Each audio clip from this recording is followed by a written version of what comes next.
পেহেলগাঁওতে বেছে বেছে হিন্দু নিধনের ঘটনায় ফুঁসছে গোটা দেশ। জঙ্গিদেরকেও বেছে বেছে নিধন করতে হবে দাবি জানাচ্ছেন দেশবাসী।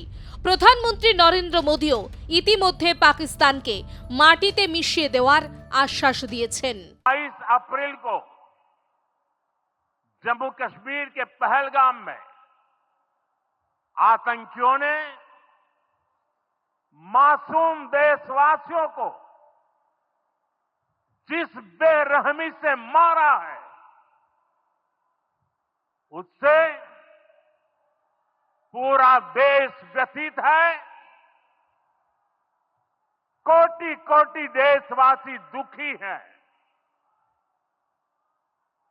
सभी पीड़ित परिवारों के इस दुख में पूरा देश उनके साथ खड़ा है। जिन परिवारजनों का अभी इलाज चल रहा है, वे जल्द स्वस्थ हो, इसके लिए भी सरकार हर प्रयास कर रही है। साथियों, इस आतंकी हमले में किसी ने अपना बेटा खोया, किसी ने अपना भाई खोया, किसी ने अपना जीवन साथी खोया है।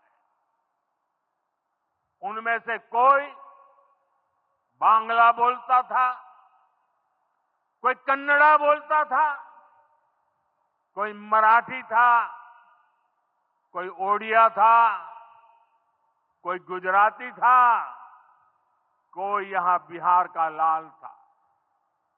आज उन सभी की मृत्यु पर करगिल से कन्याकुमारी तक हमारा दुख एक जैसा है, हमारा आक्रोश एक जैसा है। ये हमला सिर्फ निहत्थे पर्यटकों पर नहीं हुआ है। देश के दुश्मनों ने भारत की आत्मा पर हमला करने का दुस्साहस किया है। मैं बहुत स्पष्ट शब्दों में कहना चाहता हूं, जिन्होंने ये हमला किया है, उन आतंकियों को और इस हमले की साजिश रचने वालों को उनकी कल्पना से भी बड़ी सजा मिलेगी। এই পরিস্থিতিতে কবে প্রত্যাঘাত করবে ভারত, সেদিকেই মুখিয়ে রয়েছে দেশবাসী। পাশাপাশি ভারত প্রত্যাঘাত করলে পাকিস্তানও নিশ্চয়ই চুপচাপ বসে থাকবে না। তাহলে কি যুদ্ধের পরিস্থিতি তৈরি হবে, তা নিয়েও জল্পনা তৈরি হয়েছে। এই যুদ্ধ আবহের মাঝেই নৌসেনার জন্য ফ্রান্সের সঙ্গে 63,000 কোটি টাকার 26টি রাফাল মেরিন যুদ্ধ বিমান ক্রয়ের চুক্তি করল ভারত। 26টি যুদ্ধ বিমানের মধ্যে 22টি এক আবাসনের যুদ্ধ বিমান রয়েছে, বাকি 4টি 2 আবাসনের প্রশিক্ষণ বিমান। 2030-এর মধ্যে ধাপে ধাপে 26টি যুদ্ধ বিমান ভারতে চলে আসবে বলে আশাবাদী কেন্দ্রীয় প্রতিরক্ষা মন্ত্রক। খুবই আধুনিক এই যুদ্ধ বিমানগুলি air to ground 300 kilometre, air to air 150 kilometre দূরে অবস্থিত শত্রুকে সহজেই হামলা চালাতে সক্ষম। এই যুদ্ধ বিমানগুলি হাতে পেলেই সমুদ্রে ভারতের শক্তি দ্বিগুণ হয়ে যাবে বলে মনে করছেন প্রতিরক্ষা বিশেষজ্ঞদের একাংশ। देखिए, राफेल एम भारत को बहुत ही क्लियरली मदद करेगा पाकिस्तान के खिलाफ और चाइना के खिलाफ। पाकिस्तान के खिलाफ हमारी अब समुद्री शक्ति बढ़ जाएगी। हमारा एयरक्राफ्ट कैरियर है, उस पे ये एडवांस्ड राफेल होंगे। ये राफेल हमारे जो मिक्स थे उससे आप मानिए दुगना पावरफुल है, रेंज, पावर, वेपन्स ले जाना। पाकिस्तान के पास कोई एयरक्राफ्ट कैरियर नहीं है, कोई एविएशन एरोस्पेस नहीं है, तो भारतीय नेवी अब समुद्र से पाकिस्तान को ब्लॉकेड कर सकती है राफेल द्वारा, और पाकिस्तान के पास कोई काउंटर नहीं है उसका। दूसरा, उधर चाइना की तरफ, यस, चाइना के एयरक्राफ्ट कैरियर हैं, और उनमें उनके अपने एयरक्राफ्ट हैं J-15, परंतु वो जो एयरक्राफ्ट है वो भारी है, वो लंबा नहीं उड़ सकता इतना। राफेल करीब 10 टन का है और चाइना का जो एयरक्राफ्ट है मैरीटाइम वो करीब 15 टन का है। तो राफेल तेजी से और दूर से इसका रडार पकड़ सकता है। तो चाइना का जो एयरक्राफ्ट कैरी की कैपेबिलिटी है उसके निस्बत हमारे राफेल की ज्यादा है। तो जब तक उनका वो J-15 उड़ेगा या जैसे उड़ रहा होगा, हमारा राफेल दूर से उसको भांप कर उसको उड़ा देगा। तो फर्स्ट स्ट्राइक कैपेबिलिटी आ गई है हमारे पास, ये बहुत बड़ी बात है। देखिए, इसके पीछे दो मंसूबे तो क्लियर दिखते हैं। एक तो ये भी हो सकता है कि फायरिंग करी जा रही है और उसकी आड़ में आतंकियों को भारत में भेजा जा रहा है, एक अहम वो बात होती है।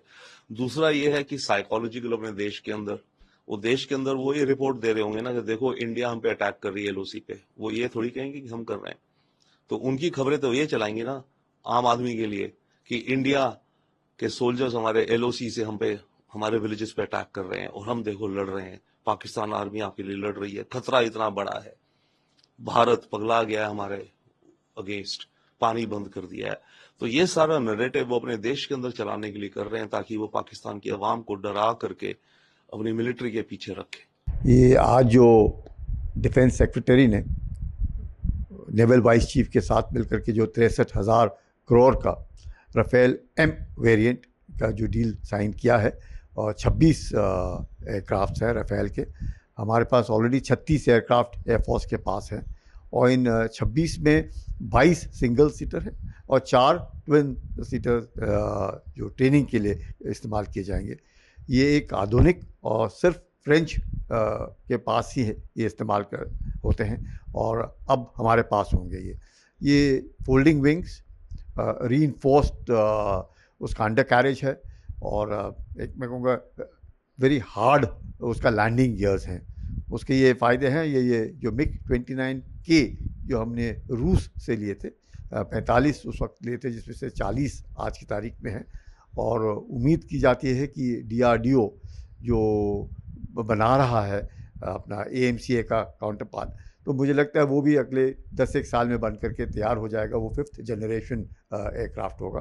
तो ये इंटरिम पीरियड के लिए अपने INS विक्रांत, INS विक्रमादित्य के लिए और उम्मीद करते हैं कि ये जो आ रहे हैं ये स्कैल्प जो मिसाइल्स हैं जो एयर टू ग्राउंड 300 किलोमीटर उसका रेंज है और मिट्योर हैं जो एयर टू एयर मिसाइल्स हैं जिनका रेंज तकरीबन 150 किलोमीटर है और ये एक्सोसिस्ट एंटी शिप मिसाइल के साथ भी लैस हैं जिसका रेंज 70 किलोमीटर है। तो ये बहुत ही आधुनिक और उम्मीद करते हैं कि 2031 तक ये अपने पास नेवी के पास आ जाएंगे और उम्मीद है कि कोई भी अपने कम से कम अपने एरिया ऑफ रेस्पॉन्सिबिलिटी में कोई हस्तक्षेप नहीं करेगा। এই মুহূর্তে ভারতীয় বায়ুসেনার হাতে 36টি যুদ্ধ বিমান রয়েছে। নৌসেনার জন্য আরও 26টি রাফাল মেরিন যুদ্ধ বিমান এলে আকাশপথে ভারতের ক্ষমতা বাড়বে বলে মনে করছেন প্রতিরক্ষা মন্ত্রকের কর্তারা। এর আগে শক্তিশালী যুদ্ধ বিমানের অভাবের কথা স্বীকার করেছিলেন বায়ুসেনার প্রধান air chief marshal Amarpreet Singh, নৌসেনা প্রধান অ্যাডমিরাল দীনেশ ত্রিপাঠীরা। 26টি রাফাল মেরিন যুদ্ধ বিমান দেশে এলে সেই ঘাটতি অনেকাংশে পূরণ হবে বলে মনে করা হচ্ছে। শুধুমাত্র প্রতিরক্ষা ক্ষেত্রে ভারতের শক্তি বাড়বে এমন নয়, ভবিষ্যতে এই বিমানের সরঞ্জাম ভারতেই তৈরি হবে বলে শর্ত রয়েছে চুক্তিতে। ফলে প্রতিরক্ষা ক্ষেত্রে আত্মনির্ভর ভারতের লক্ষ্যেও কাজ চালানো যাবে। এর ফলে বিপুল কর্মসংস্থান তৈরি করা যাবে। ফলে একদিকে যেমন প্রতিরক্ষার দিক থেকে শক্তিশালী হবে ভারত, তেমনি লাভবান হবে ভারতের যুব সম্প্রদায়। Bureau report, R+ news.